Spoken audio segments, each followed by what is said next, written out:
You're listening to episode 71 of the ESL Teaching Podcast.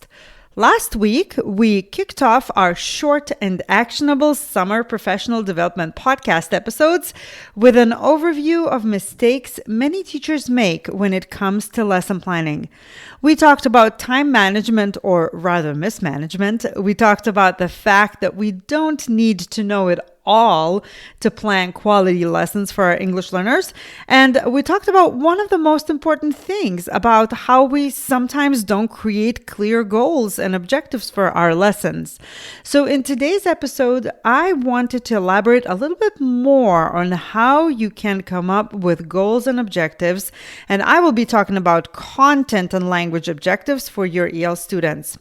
You will hear about why it is important to have them in your lesson plan, what the difference between the two is, as well as about the verbs that will help you differentiate between content and language. I hope this episode will leave you excited and inspired to begin or even continue planning for the upcoming year. Let's get started.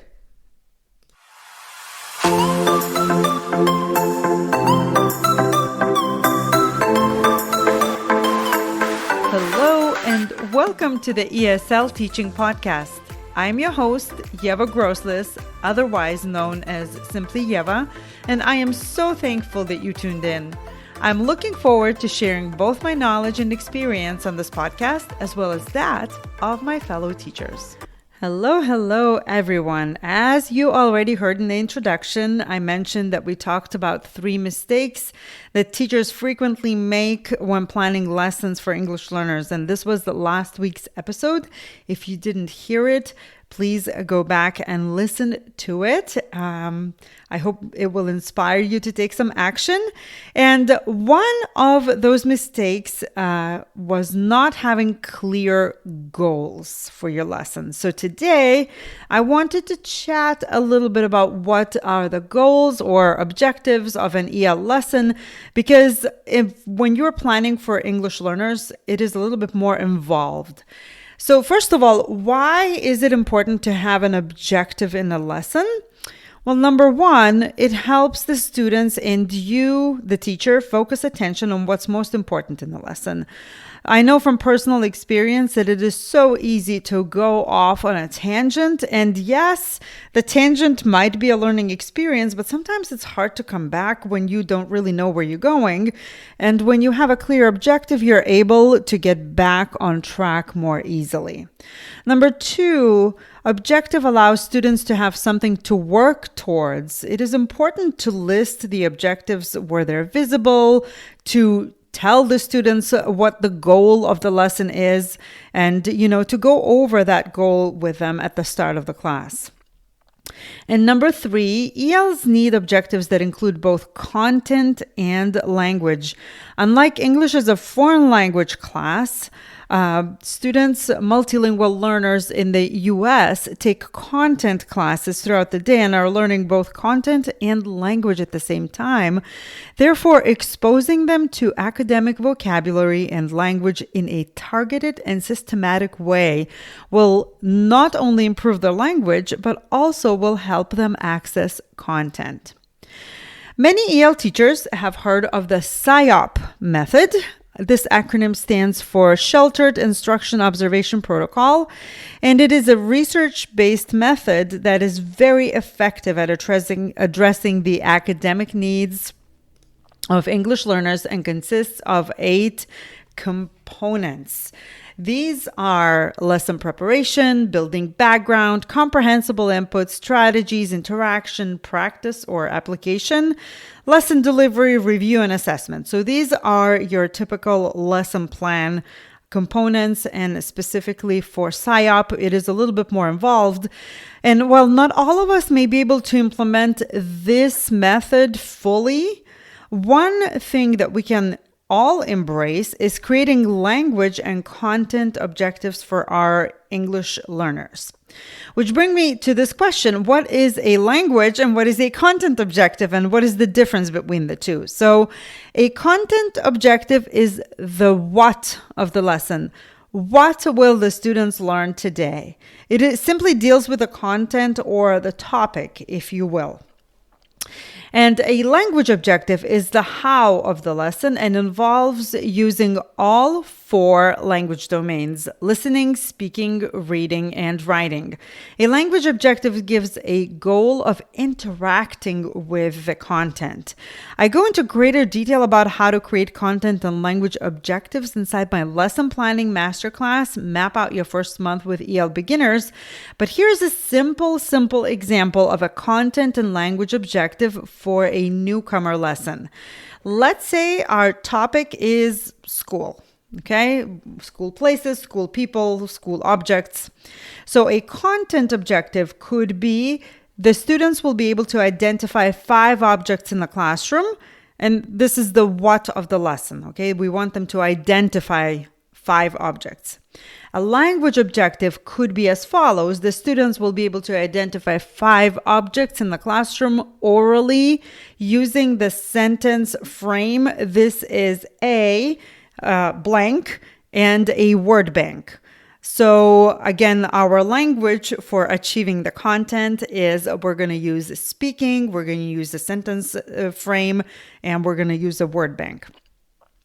Which brings me to the third part of writing content and language objectives, which is the verbs. There are certain verbs that will help you decide on specific content and language objectives. If you're familiar with Bloom's taxonomy, it identifies ways students can interact with content and develop their critical thinking skills. The first level is always to understand and recall, and that is where we are working when we teach EL newcomers. This is not to say that ELs are not capable of using higher order thinking skills. Far from it. But when we are working with the content and language and newcomers, I have found that the first 2 rungs of the Bloom's taxonomy, remembering and explaining, are key so that they are able to then show that they can analyze and use those higher order thinking skills. So to break it down even further, I'm going to share with you several verbs that you can use for writing content objectives. So these would be from the Bloom's taxonomy, such as list, identify, summarize, produce, analyze, compare, model, or decide. And when we think about language objectives, as I already mentioned, they have to do with the 4 language domains. So it would be listen, retell, rephrase, explore, write, classify, define, and so many more. So remember, content objectives would probably use the verbs, not probably, but would use the verbs from Bloom's taxonomy, and the language objectives would use the verbs that have to deal with the language. What do we do when we listen? What do we do when we want students to write? What do we want the students to do when we want them to expand their vocabulary, or to read, or to speak? So I, again, share full list of verbs inside the lesson planning masterclass. And so you can have access to it and practice making content and language objectives at your fingertips. Now, let's recap a little bit. So in this episode, I talked about content and language objectives. And the first thing was why it was important to have an objective in the lesson. Well, because it gives your lesson a direction. The second part was the definition of the content and language objectives. The content objective is the what of the lesson, and the language objective is the how of the lesson. And finally, an important component of the content and language objectives, the verbs. The content verbs use Bloom taxonomy, and the language objectives use language verbs are those that have to do with the 4 language domains. I hope you found this episode helpful. This is a big topic that deserves a lot of time, but I wanted to make sure that you have the understanding of these objectives before starting to plan your lessons. Now, once you do that, you will then be able to easily explain them to your content area colleagues, and maybe this practice will even become a department or school-wide venture. You never know. I already mentioned the Lesson Planning Masterclass, which is available this month for you to get a head start on your planning.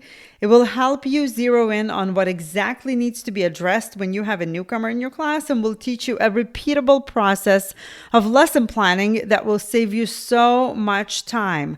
So I will share the link to it in the show notes, and I truly hope to see you inside. But in the meantime, be sure to connect with me on Instagram and share your takeaways from this episode. Thank you for listening, and until next time. Thank you for tuning in to today's episode. If you loved what you heard today, be sure to do two things. First, make sure to subscribe to the ESL Teaching Podcast so you don't miss an episode. And second, leave a positive review wherever you listen, on iTunes, Spotify, or any other platform. Positive reviews will improve the chances of this podcast to be discovered in the feed and help our fellow ESL, ELL teachers. And of course, there's a third thing. If you aren't following me on social media yet, come join me on Instagram at SimplyYevaESL, Facebook Simply Yeva, or connect with me on my website, simplyyeva.com. Thanks again, and until next time.